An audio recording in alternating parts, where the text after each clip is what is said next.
বিসমিল্লাহির রহমানির রহিম। আমি আজ সমাধান করব SSC general math Rajshahi board 2024-এর 9 নম্বর সৃজনশীল অঙ্কের 9 নম্বর সৃজনশীল অঙ্কটি হলো একটি আয়ত ও একটি রম্বসের পরিসীমা পরস্পর সমান। আয়তক্ষেত্রটির দৈর্ঘ্য প্রস্থের 1.5 গুণ এবং পরিসীমা 180 সেন্টিমিটার। ক নম্বরে বলেছে আয়তক্ষেত্রটির ক্ষুদ্রতম বাহুর দৈর্ঘ্য নির্ণয় করো। রম্বসের বৃহত্তম কর্ণটি 72 সেন্টিমিটার হলে এর অপর কর্ণের দৈর্ঘ্য নির্ণয় করো। গ নম্বরে বলেছে কোন সমদ্বিবাহু ত্রিভুজের সমান সমান বাহুর দৈর্ঘ্য ভূমির 3/4 অংশ এবং পরিসীমা আয়তক্ষেত্রটির পরিসীমার অর্ধেক হলে ত্রিভুজটির ক্ষেত্রফল নির্ণয় করো। এখন আমি ধারাবাহিকভাবে 9 নম্বর সৃজনশীল অঙ্কটির সমাধান করব। 9-এর ক নম্বর অঙ্কের সমাধান।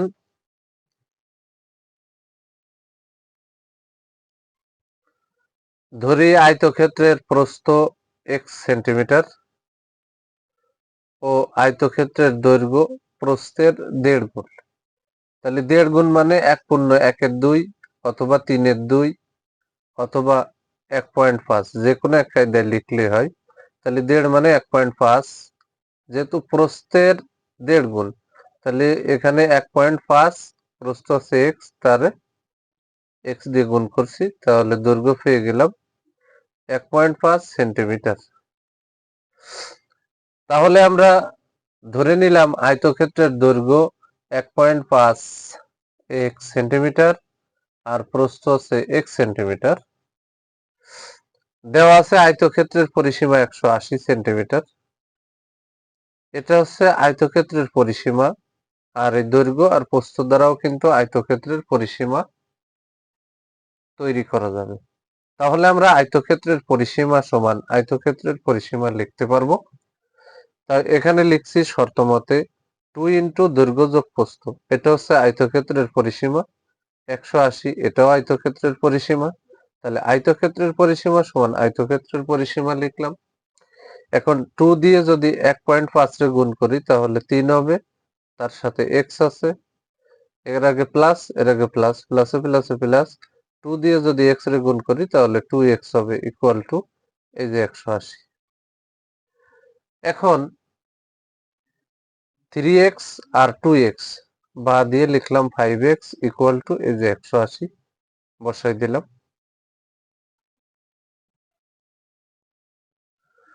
তাহলে বা 5x ইকুয়াল টু 180 আমরা পেয়ে গেলাম। যেহেতু আমরা x এর মান বের করব, তাহলে x কে বাম পাশে রাখলাম বা দিয়ে ইকুয়াল টু 5x এর সাথে গুণ আকারে ছিল, সমানের ডানে গেলে ভাগ। তাহলে 180 ভাগ 5, তাহলে 180 কে যদি 5 ভাগ করি তাহলে হবে 36। অতএব x এর মান আমরা পেয়ে গেলাম 36। অঙ্কে কিন্তু বলেছে আয়তক্ষেত্রটির ক্ষুদ্রতম বাহুর দৈর্ঘ্য নির্ণয় করতে, মানে আয়তক্ষেত্রের প্রস্থ যা ক্ষুদ্রতম বাহুর দৈর্ঘ্য তাই। তাহলে আমরা অতএব দিয়ে লিখে দিছি আয়তক্ষেত্রের ক্ষুদ্রতম বাহুর দৈর্ঘ্য 36 সেন্টিমিটার, এটাই হচ্ছে অ্যান্সার। যদি বৃহত্তম কর্ণ বলতো তাহলে কিন্তু আমরা দৈর্ঘ্যের মান বের করতাম। যেহেতু এখানে ক্ষুদ্রতম বলেছে তাই আমরা প্রস্থের মানকে ক্ষুদ্রতম কর্ণের দৈর্ঘ্য হিসাব করলাম। এবার আমি খ নম্বর অঙ্কের সমাধান করব। দেওয়া আছে আয়তক্ষেত্রের পরিসীমা ইকুয়াল টু 180 সেন্টিমিটার। অঙ্কে উদ্দীপকে দেওয়া আছে আয়ত ও রম্বসের পরিসীমা পরস্পর সমান, মানে আয়তের পরিসীমাও যা রম্বসের পরিসীমাও তাই। তাহলে আমরা এখানে কিন্তু ABCD রম্বসের পরিসীমা, এই যে আয়তের পরিসীমা 180, সেটাকে রম্বসের পরিসীমায় ট্রান্সফার করে নিয়ে যেতে পারি। তাহলে ABCD রম্বসে, যেহেতু এখানে একটা রম্বস এঁকে নিয়েছি, ABCD একটি রম্বস, তাহলে ABCD রম্বসের পরিসীমা ইকুয়াল টু 180 সেন্টিমিটার। ABCD রম্বসের এক বাহুর দৈর্ঘ্য, তাহলে 180 কে 4 দিয়ে ভাগ করতে হবে, কারণ রম্বসের বাহুর সংখ্যা 4, তাহলে 4 দিয়ে ভাগ করলে 4 ভাগের 1 ভাগ হচ্ছে এক বাহুর দৈর্ঘ্য।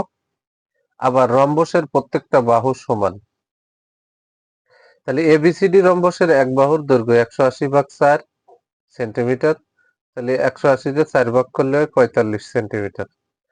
তাহলে AB সমান 45, BC সমানও 45, CD সমানও 45, AD সমানও 45, কারণ রম্বসের প্রত্যেকটা বাহু সমান।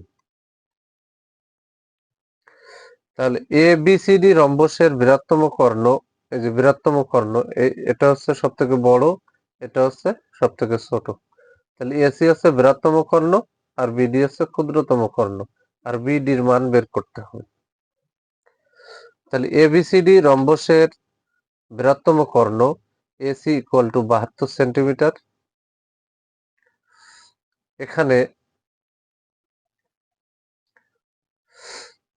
বৃহত্তম কর্ণরে আমরা সমান দুই ভাগে যখন কর্ণদ্বয় পরস্পরকে ছেদ করে তখন কিন্তু প্রত্যেকটা কর্ণ সমান দুই ভাগে বিভক্ত হয়ে যায়।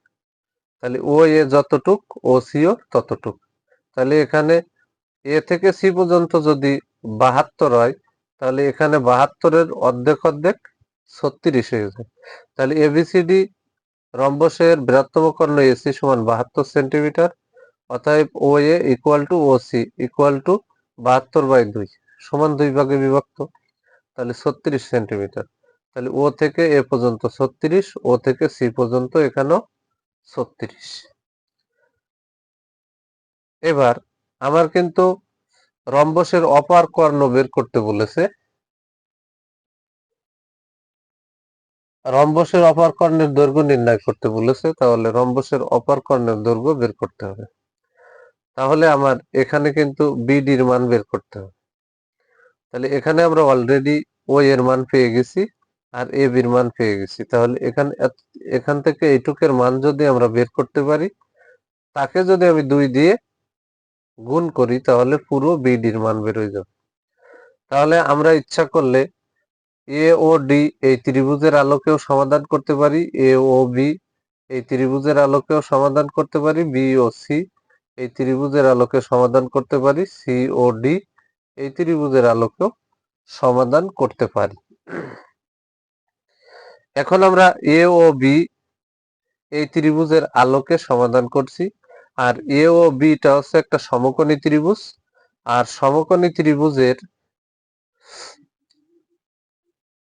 তিনটি বাহুর দৈর্ঘ্যের ভিতরে OA দেওয়া আছে, ABও দেওয়া আছে, শুধু বের করতে হবে OB-র মান। আমরা এখন OB-র মান বের করব, আর OB-র মান বের করতে হলে অবশ্যই পিথাগোরাসের সূত্র প্রয়োগ করতে হবে। সমকোণী ত্রিভুজে পিথাগোরাসের সূত্র প্রয়োগ করতে হয়। পিথাগোরাসের সূত্র হলো অতিভুজ স্কয়ার সমান লম্ব স্কয়ার প্লাস ভূমি স্কয়ার। আমরা এখন ধারাবাহিকভাবে পিথাগোরাসের সূত্র বসায়ে OB-র মান বের করব। ত্রিভুজ AOBA, তাহলে এখানে AB হচ্ছে অতিভুজ, এটা হচ্ছে 90 ডিগ্রি, ঠিক 90 ডিগ্রি কোণের বিপরীত বাহু হচ্ছে অতিভুজ, আর এটা হচ্ছে ভূমি আর এটা হচ্ছে লম্ব। তাহলে ত্রিভুজ AOBA, এই যে AB স্কয়ার মানে অতিভুজ square equal to OA square, তার মানে লম্ব স্কয়ার, প্লাস OB স্কয়ার মানে হচ্ছে ভূমি স্কয়ার। তাহলে অতিভুজ স্কয়ার সমান লম্ব স্কয়ার প্লাস ভূমি স্কয়ার। এবার এই তিনটে অংশের ভিতরে যার মান আছে তার মান বসাবো, যার মান নেই তার মান কিন্তু বের হয়ে আসবে। AB-র মান, এই যে AB-র মান হচ্ছে 45, এই যে এখানে 45 বসালাম, তার উপর স্কয়ার আছে বসাই দিলাম ইকুয়াল টু OA এর মান হচ্ছে 36, কারণ আমার AC 72, তার অর্ধেক হচ্ছে OA, তাহলে 72-এর অর্ধেক হচ্ছে এখানে যে 36 বের করছি, তাহলে OC-র মান আমরা OC বা O এর মান পেয়ে গেলাম 36। তাহলে O এর মান আমরা পেয়ে গেলাম 36, তার উপরে যে স্কয়ার, এই যে প্লাস চিহ্নটা বসালাম, OB-র মান নেই, এখন বেরোবে OB স্কয়ার বসাই দিলাম। এখন এই 45 গুণ 45 গুণফল বের করব, 36 গুণ 36 গুণফল বের করব, প্লাস এটা বসাবো। এবার ডানের সম্পূর্ণ অংশ বামে নিয়ে আসবো, বামের সম্পূর্ণ অংশ ডানে নিয়ে ও বির মান বের করে ফেলবো। আর ও বির মান বের করতে পারলেই ত্রিভুজের রম্বসের অপার কর্ণের দৈর্ঘ্য বের করা সম্ভব। যে বা 45 গুণ 45 2025 হয় ইকুয়াল টু 36 গুণ 36 1296 প্লাস ও বি স্কয়ার। এবার ডানের এই সম্পূর্ণ অংশ আমরা বামে নিয়ে আসলাম, বামের সম্পূর্ণ অংশ ডানে নিয়ে গেলাম, তাহলে বা দিয়ে ও বি স্কয়ার বামে রাখলাম ইকুয়াল টু 2025 এই যে বসাই দিলাম, বাম পাশে 1296 আগে প্লাস আছে, ডানে গেলে মাইনাস হবে। তাহলে 2025 থেকে যদি 1296 মাইনাস করি তাহলে 729 থাকে, বা ও বি স্কয়ার ইকুয়াল টু 729। এবার উভয় পক্ষকে আমরা বর্গমূল করছি, এখানে লিখে দিচ্ছি বর্গমূল করে, অথবা বর্গমূল চিহ্ন দিলেও হবে। বর্গমূল মানে রুট, তাহলে একে যদি রুট করি, একে যদি রুট করি, তাহলে স্কয়ার রুটে এখানে উঠে ও বি হবে ইকুয়াল টু 729 যদি ক্যালকুলেটরের মাধ্যমে রুট করি তাহলে 27 হবে। তাহলে অতএব ও বি ইকুয়াল টু আমরা 27 পেয়ে গেলাম বর্গমূল করে। এখন ও বি মানে ক্ষুদ্রতম কর্ণের অর্ধেক, তাহলে পুরো এবিসিডি রম্বসের অপার কর্ণ যদি বিডির মান বের করতে হয় তাহলে ও বির মানকে 2 দ্বারা গুণ করতে হবে। তাহলে এখানে কিন্তু আমি লিখে দিছি এবিসিডি রম্বসের অপার কর্ণ BD equal to O B গুণ 2। তাহলে ও বির মান আমরা এখানে কিন্তু 27 পেয়েছি, 27 বসালাম, আর এসে গুণ 2, তাহলে 27 গুণ 2, 27 দুগুণে হচ্ছে 54। এখানে কিন্তু এই যে বসাই দিলাম 27 গুণ 2, 27 দুগুণে 54, এত সেন্টিমিটার অ্যান্সার। তাহলে এবিসিডি রম্বসের অপর কর্ণ বিডি ইকুয়াল টু 54 সেন্টিমিটার আমরা পেয়ে গেলাম। খ নম্বর অঙ্কে এই বিডির মান চেয়েছে, বা ক্ষুদ্রতম কর্ণ বা অপর কর্ণের দৈর্ঘ্যই চেয়েছে, সেটা আমরা বের করে ফেললাম। এবার আমি গ নম্বর অঙ্কের সমাধান করব। গ নম্বর অঙ্কটা হচ্ছে সমদ্বিবাহু ত্রিভুজ এর মাধ্যমে সমাধান করতে বলেছে। গ নম্বর অঙ্কটা হচ্ছে কোন সমদ্বিবাহু ত্রিভুজের সমান সমান বাহুর দৈর্ঘ্য ভূমির 3/4 অংশ এবং পরিসীমা আয়তক্ষেত্রটির পরিসীমার অর্ধেক। মানে উদ্দীপকে আয়তক্ষেত্রের যে পরিসীমা 180 দিয়ে আছে তার অর্ধেক ধরতে হবে। তাহলে ত্রিভুজটির ক্ষেত্রফল কত, মানে সমদ্বিবাহু ত্রিভুজের ক্ষেত্রফল কত। এখন আমরা সমাধান করব। এখানে আমরা এবিসি একটা সমদ্বিবাহু ত্রিভুজ এঁকে নিলাম, এখানে ধরি আমরা এখান থেকেই কিন্তু এই অংশটা ফিল আপ করছি। তাহলে ধরি এবিসি একটি সমদ্বিবাহু ত্রিভুজ যার ভূমি বিসি সমান এক্স সেন্টিমিটার, এটা কিন্তু ধরে নিছি, ও সমান সমান বাহুর দৈর্ঘ্য ভূমির 3/4 অংশ। তাহলে 3/4 রে এক্স দ্বারা গুণ করছি, তাহলে 3/4 এক্স সেন্টিমিটার। তাহলে এখানে যেহেতু সমদ্বিবাহু ত্রিভুজ, তার মানে কি এই বাহু সমান, ভূমি বাদে বাকি যে দুইটি বাহু আছে সেটা সমান, তাহলে 3/4 এক্স সেন্টিমিটার, এটাও 3/4 এক্স সেন্টিমিটার। এখানে কিন্তু সমদ্বিবাহু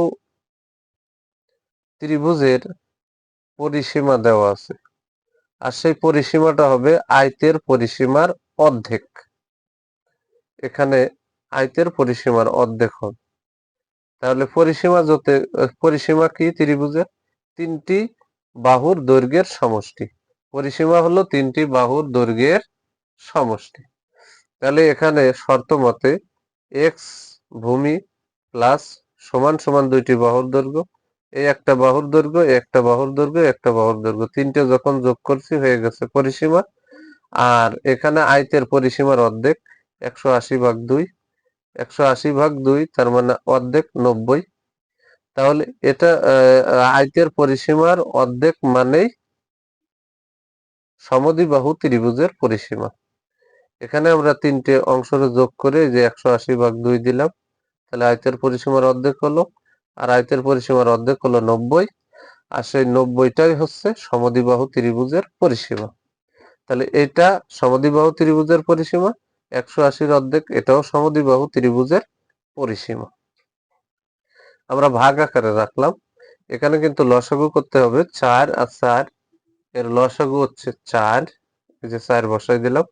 তাহলে 4 দিয়ে x রে গুণ করলে 4x, এই যে প্লাস চিহ্ন বসালাম, 4 4 এর ভিতরে একবার যায়, তাহলে x টা উপরে আছে, 3 ও উপরে আছে, তাহলে 3x ওকে 3x, এই যে প্লাস চিহ্ন বসালাম, 4 4 এর ভিতরে একবার যায়, এই 3 ও উপরে x ও উপরে, তাহলে এখানে 3x ইকুয়াল টু এই যে 180/2। 180/2 এখানে কিন্তু 90 দেওয়া যায়, তা আমি এভাবে রেখে দিছি। এবার উপরে আছে 3 আর 3 6 আছে 10, তাহলে বা দিয়ে এখানে 10x বাই হচ্ছে এই যে 4 ইকুয়াল টু 180/2। এবার পরবর্তী লাইনে বা দিয়ে 10x ভাগ হচ্ছে এই যে 4 ইকুয়াল টু 180 অর্ধেক হচ্ছে 90। এবার কিন্তু আর গুণন করতে হবে, কারণ 90 নিচে একটা 1 আছে, 1 দিয়ে যদি আমরা 10x রে গুণ করি তাহলে যা ওকে তাই, আর 4 দিয়ে যদি আমরা 90 কে গুণ করি তাহলে 4 নং 36 360 হবে। এখন আমরা আর গুণন করে এবার x এর মান বের করব। যে আমরা আর গুণন করে পেয়েছি বা 10x ইকুয়াল টু 90 গুণ 4 360 আমরা পেয়ে গেলাম। এবার বা দিয়ে x কে বাম পাশে রাখলাম, আর x এর সাথে 10 গুণ আকারে আছে, সমানের ডানে গেলে ভাগ হবে, তাহলে 360/10, তাহলে ভাগফল হবে 36, অতএব x সমান আমরা পেয়ে গেলাম 36। আর x এর মান পাওয়া মানেই হচ্ছে বিসি অর্থাৎ ভূমির মান পেয়ে যাও। তাহলে ধরি এ বিসি একটি সমদ্বিবাহু ত্রিভুজ যার ভূমি বিসি সমান বি ইকুয়াল টু 36 সেন্টিমিটার ও সমান সমান বাহুর দৈর্ঘ্য A B equal to AC চিত্রের ভিতরে রয়েছে equal to A equal to এখানে 27, সমান সমান বাহুর দৈর্ঘ্য আমরা পেয়ে গেছি 27।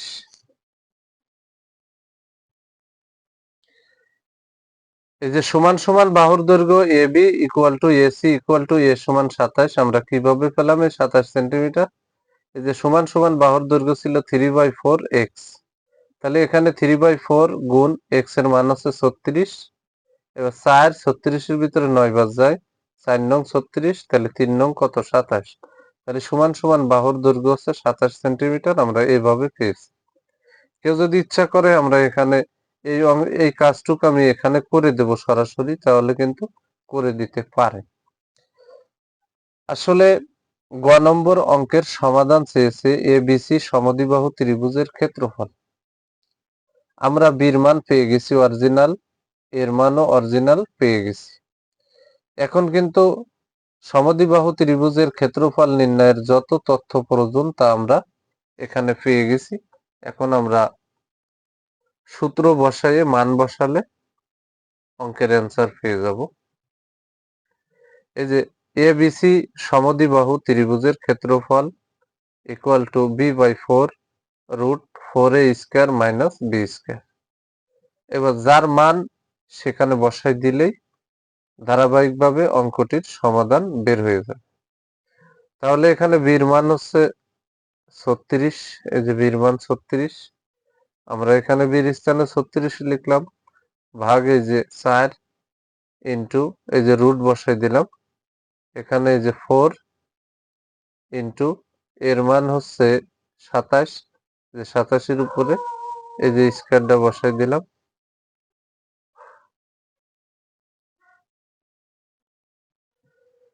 এখানে বির মান হচ্ছে 36, আমরা এখানে এই যে 36 বসালাম, বির উপরে স্কয়ার আছে স্কয়ারটা বসালাম, ক্ষেত্রফল যেহেতু তাহলে বর্গ সেন্টিমিটার লিখে দিলাম। তাহলে এখানে 4 36 এর ভিতরে 9 বাদ যায়, 4 নং 36, তাই 9 বসালাম, এখানে রুট বসাই দিলাম। এবার এখানে কিন্তু আমরা 27 গুণ 27, এবার গুণ হচ্ছে 4, গুণ করে একবারে ক্যালকুলেটরে বসাই দিছি 2916, এই যে মাইনাস 36 গুণ 36 1296 বর্গ সেন্টিমিটার। এবার এখানে 9 বসাই দিলাম, এই যে রুট 2916 থেকে যদি 1296 ফেলাই দিই থাকে 1620। এবার এখানে কিন্তু আমরা 1620 যে রুট করে সাথে সাথে 9 দিয়ে গুণ করে আমরা ফাইনালি এখানে বসাই দিছি। এই যে আমি আবারও বলি, এটা থেকে এটা বাদ দিলে রুট 1620 হলো।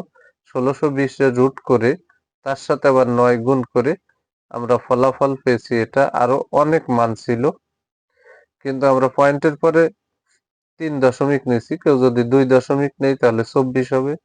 এবার 3 দশমিক নিছি, 4 নম্বর সংখ্যাটা এখানে শূন্য ছিল, তাই এখানে 3 এর কোনো পরিবর্তন হয়নি। তাহলে এখানে 1620 কে রুট করে সেই রুটের ওই মান দিয়ে যদি আমরা 9 রে গুণ করি তাহলে আমরা 362.243 শূন্য ইত্যাদি ইত্যাদি আরো সংখ্যা আছে সেগুলো পাবো।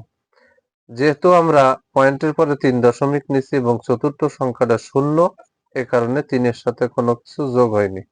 তাহলে আমরা গ নম্বর অঙ্কের সমাধান পেয়ে গেলাম 362.243 বর্গ সেন্টিমিটার প্রায় অ্যান্সার। এটা হচ্ছে এবিসি সমদ্বিবাহু ত্রিভুজের ক্ষেত্রফল। যদি আমার এই ভিডিওটি আপনাদের ভালো লাগে অবশ্যই লাইক, কমেন্ট এবং শেয়ার করবেন। প্রতিদিন নবম ও দশম শ্রেণীর জেনারেল ম্যাথ এই সাবজেক্ট থেকে গুরুত্বপূর্ণ অঙ্কের ভিডিও পেতে আমার ইউটিউব চ্যানেল টিচিং হোম 90 কে সাবস্ক্রাইব করে পাশে থাকবেন, যাতে আমি ভিডিও ছাড়ার সাথে সাথে ভিডিওর নোটিফিকেশনটি আপনাদের কাছে চলে যায়। যারা আমার এই সেম ভিডিওটি ফেসবুক থেকে দেখবেন তারা অবশ্যই আমার ফেসবুক প্রোফাইলে ফলো দিয়ে রাখবেন, যাতে আমি ভিডিও ছাড়ার সাথে সাথে ভিডিওর নোটিফিকেশনটি আপনাদের কাছে চলে যায়। আমি বর্তমানে স্টার চ্যালেঞ্জে আছি।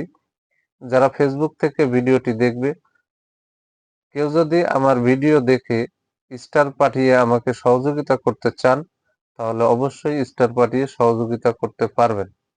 সবাইকে জানাই আমার অন্তরের অন্তরস্থল থেকে সালাম।